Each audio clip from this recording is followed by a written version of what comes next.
बच्चों, आपके स्क्रीन पर स्पर्श भागे कक्षा 9 का पुस्तक का पृष्ठ दिख रहा है। आप इसे ध्यानपूर्वक देख लीजिए। बच्चों, आपके स्क्रीन पर रहीम के दोहे नज़र आ रहे हैं, जिसे आप ध्यानपूर्वक देख लें। उसके लिए मैं आपको थोड़ा समय दे रही हूँ।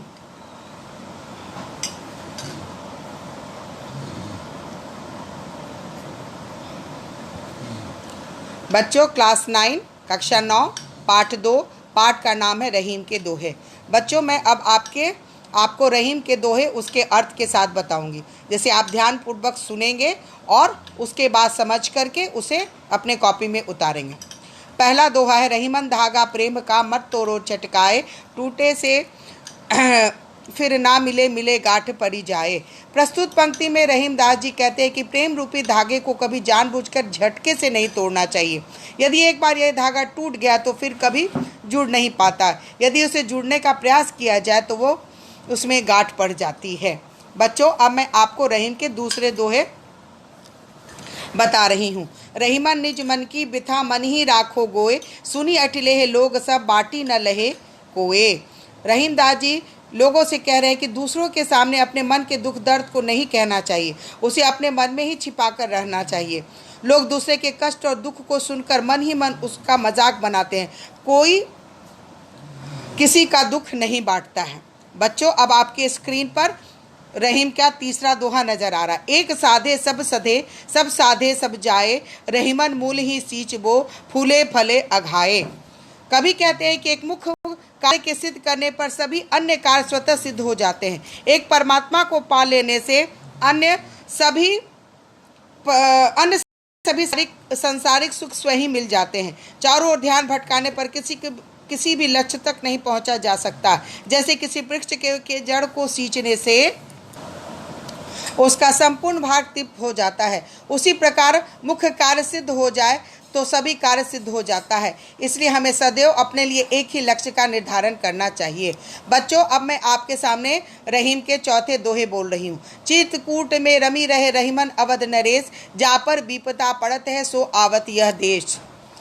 रहीमदास जी कहते हैं कि अवध के राजा श्री राम वनवास के लिए चित्रकूट में आकर रुके। वहाँ की प्राकृतिक सुंदरता में उनका मन रम गया। जिस पर विपत्ति आती है वही वहाँ शांति पाने के लिए चला जाता है। यहाँ सारे दुख मिट जाते हैं। कभी यह स्पष्ट करना चाहता है कि विपत्ति आने पर इंसान को अपना घर छोड़ना पड़ता है, जिस प्रकार अवध के राजा राम को चित्रकूट आना पड़ा। बच्चों, पांचवा दोहा आपके सामने है। तीरथ दोहा अर्थ के आखड़ थोरे आही, जो रहीम नटकुंडली कुदी चढ़ी जाही। रहीम इसमें दोहे की विशेषता बताते हुए कहते हैं कि दोहा छंद में अक्षर तो बहुत कम होते हैं, परंतु उन शब्दों के अर्थ बड़े गहरे और दीर्घ होते हैं। जैसे बाजीगर अपने शरीर को समेटकर बड़ी सावधानी से छोटे मुंह वाली जगह से निकल जाता है, उसी प्रकार छोटे छोटे शब्दों से रचित दोहा एक गंभीर अर्थ को व्यक्त करता है। इस प्रकार देखने में छोटे लगने वाले ये दोहे वास्तव में बड़ी गहरी बातों को सीमित शब्दों में कह देता है।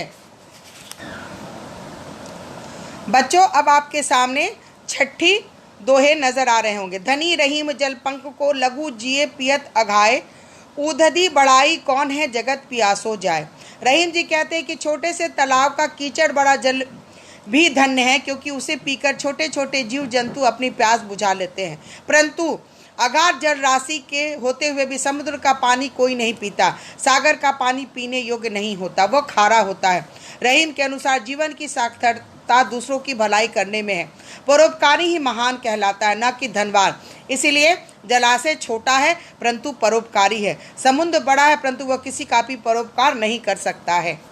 बच्चों, अब आपके सामने मैं सातवें दोहा और उसका अर्थ स्पष्ट कर रही हूँ। नाद रिजी तन देत नर धन हेतु समेत, ते रहीम पशु से अधिक रिजहू कछु न दे। रहीम कहते हैं कि संगीत के तान पर झूमते हुए हिरन अपने प्राण तक न्यौछावर कर देता है, इसी प्रकार किसी की कला पर मुक्त होकर मनुष्य भी प्रेम से उस पर धन अर्पित कर देता है, परंतु वे मनुष्य तो पशुओं से भी गुजरे होते हैं, जो किसी पर प्रसन्न होकर उसे कुछ भी नहीं देते हैं। कवि के अनुसार अगर किसी में कुछ अच्छाई है तो उसे खाली हाथ नहीं लौटाना चाहिए। ऐसा आचरण तो पशुओं का भी नहीं होता है। बच्चों, अब आपके स्क्रीन पर रहीम के 8वां दोहा नजर आ रहा है। बिगड़ी बात बने नहीं लाख करो किन कोय, रहीमन फाटे दूध को मथे न माखन होए। रहीम कहते हैं कि कोई भी बात जब एक बार बिगड़ जाती है तो फिर नहीं बन पाती। जिस प्रकार दूध के फट जाने पर उसे कितना भी मथा जाए उससे मक्खन नहीं निकलता है, इसी प्रकार बिगड़ी हुई बात को लाख कोशिश करने पर भी संवारा नहीं जा सकता। बच्चों, अब आपके स्क्रीन पर 9वां दोहा नजर आ रहा है। रहीमन देखी बड़ेन को लघु न दीजिए डारी, जहाँ काम आवे सुई कहाँ करे तरवारी। रहीम दास जी कहते हैं कि बड़े उच्च पद और मान सम्मान वाले लोगों को देखकर छोटे लोगों का साथ नहीं छोड़ना चाहिए, क्योंकि जहाँ सुई काम आती है वहाँ तलवार का कोई आवश्यकता नहीं होती। इसलिए बड़ों के सामने छोटों की उपेक्षा सही नहीं है, इसलिए छोटे लोगों को भी सम्मान होना चाहिए।